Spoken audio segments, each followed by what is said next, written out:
7 anos atrás, a Arc System Works surpreendeu o mundo inteiro ao apresentar Guilty Gear Xrd Sign e sua revolucionária técnica de modelagem 3D que dá aos personagens uma estética de anime sem precedentes na indústria enquanto se mantém fiel às bases de um jogo de luta 2D.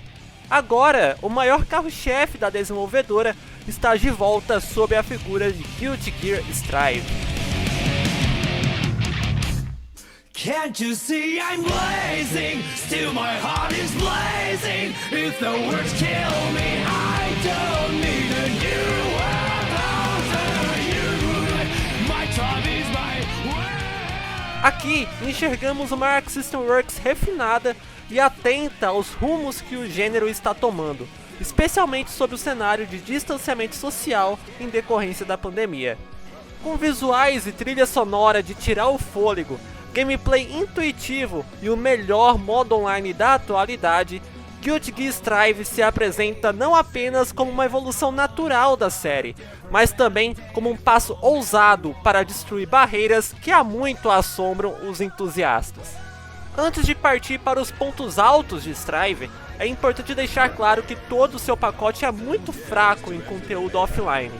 O jogo traz poucas modalidades single player, sendo elas Arcade, Versus, Survival, Training e Mission Mode. Eu tiro o modo História desta lista porque ele não é um modo jogável, nada mais é do que um longa-metragem trabalhado no motor gráfico.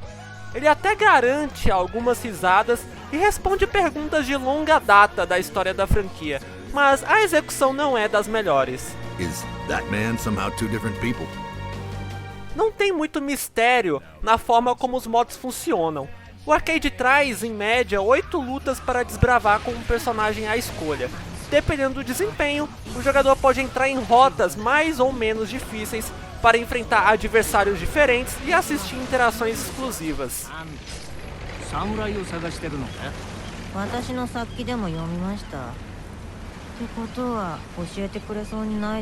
O Survival, como o nome sugere, não passa de uma sequência infinita de lutas com apenas um round para que o jogador sobreviva e consiga pontuações cada vez maiores, enquanto o Training traz todas as ferramentas necessárias para estudar personagens e reproduzir situações com calma.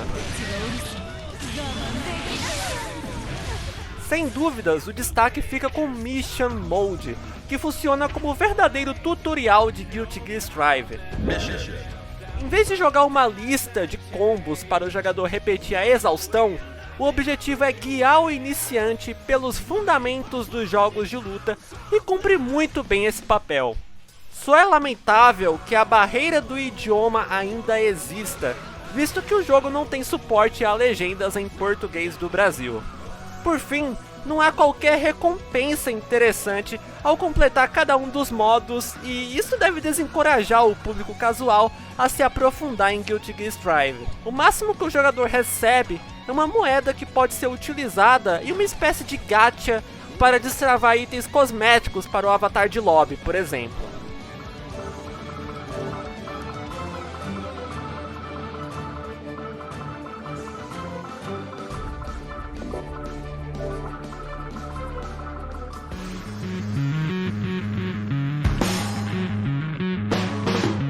A versão antecipada apenas trouxe à luz o que eu já tinha sentido nos últimos testes beta.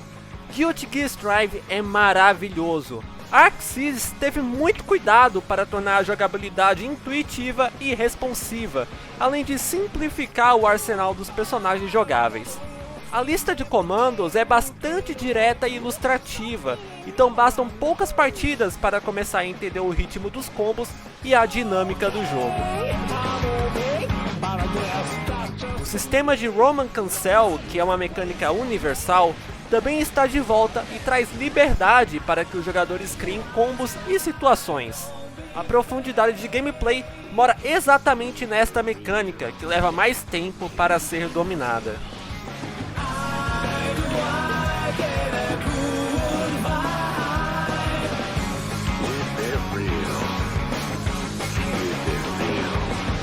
Uma mecânica nova e que dividiu a comunidade, no entanto, é a de Wall Break. senso comum que o canto da tela é o lugar mais perigoso para se ficar em um jogo de luta. Mas em Strive, chega um momento que a parede se quebra após alguns ataques, levando a partida para um cenário totalmente diferente. Na prática, essa mecânica é apenas uma questão de costume e funciona bem dentro do design de gameplay. Ela é interessante porque torna a experiência menos unilateral, você não está simplesmente morto se ficar preso no canto. Os jogadores devem construir suas rotas de combo já pensando no que fazer quando chegar ao canto da tela. Os gráficos de Strive são um verdadeiro espetáculo. A Arc Sys otimizou a sua técnica de modelagem, que também cativou os fãs em Dragon Ball FighterZ e Granblue Fantasy Versus. No entanto, agora há um capricho especial nos traços e na expressão dos personagens.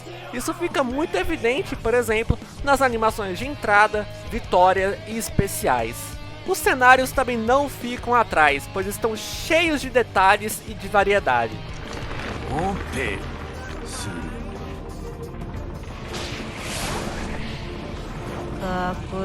Tudo que diz respeito a Guilty Gear sempre foi muito extravagante, do design dos personagens à trilha sonora, que é rock puro. Mas Strive dá um passo além. Isso também é verdade dos indicadores de hits e counter hit. Na época do anúncio, os letreiros gigantes que aparecem ao fundo da luta renderam memes e críticas nas redes sociais. Mas devo admitir que isso não é um incômodo quando estamos jogando. No caso do counter hit, ele até ajuda a confirmar combos e oportunidades de dano.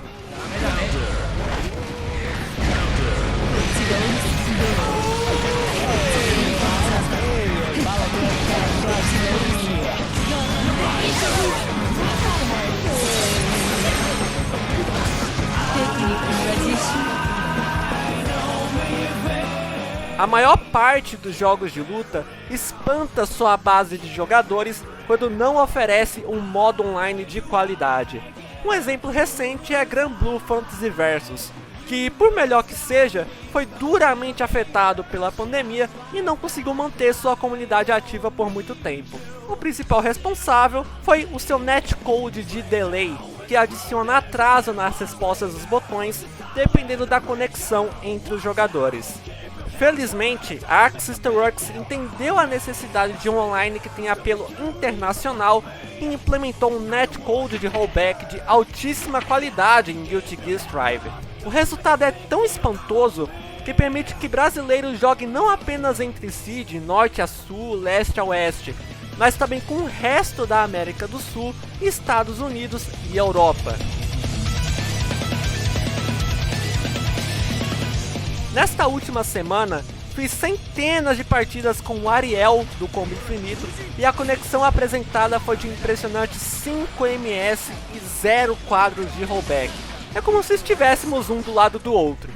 A situação foi semelhante com o apresentador Jeff Caio, com o qual tive lutas a 12 ms e médias de 2 quadros de rollback, super jogável.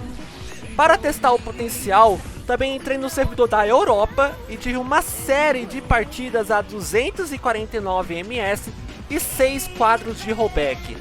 Neste último caso, alguns teletransportes ficavam bem aparentes, mas as partidas rodaram super bem. É importante ressaltar que a versão distribuída aos jornalistas ainda não continha mudanças pós-feedback do último beta, incluindo balanceamento de personagens e lobby online. No entanto, ainda havia problemas de responsividade relacionados ao R-Code para abrir o perfil dos jogadores, mesmo com o servidor vazio, e chegava a demorar mais de 1 minuto para carregar os dados.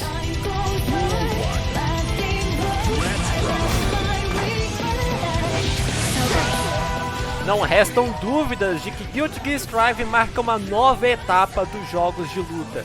Embora o conteúdo offline decepcione e o custo de entrada ainda seja elevado no Brasil, especialmente nos consoles, ele dá um passo importante para que os próximos lançamentos da indústria também tenham olhos para uma experiência online de ponta.